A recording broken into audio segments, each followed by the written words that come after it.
వాడికన్నా తెలియవద్దా మా అమ్మ ఎక్కడికి వెళ్తుంది? మరి వాళ్ళ అమ్మ వాళ్ళందరూ చెల్లెళ్ళు అందరూ వచ్చి అందరూ చక్కగా ఉంటారే, నేను ఒక్కదాన్ని ఎక్కువైపోయానా? నా ముఖం అంత అసహ్యంగా ఉందంట. నన్ను చూస్తే వాళ్ళకంటే బీపీ పెరిగిపోతుందంట.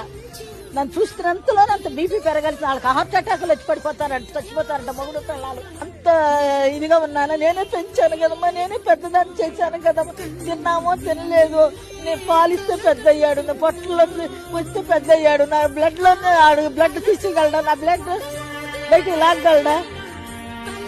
చెప్పండి మీరు. నాకు కూతురు ఉంది, చచ్చిపోయిందమ్మా. మాది నెగిటివ్ ప్లేస్ విజయవాడ, చచ్చిపోయింది. అది ఉంటే నాకు అసలు ఈ తిప్పలు ఉండేవి కాదు, నేను అక్కడికే వెళ్ళిపోయేదాన్ని. దీనికి ఒక చట్టం తీసుకురావాలమ్మా. ఏ కొడుకు కూడా ఇలాంటివి చెయ్యకూడదు. ప్రతి ఒక్క కొడుక్కి చెప్తున్నాను.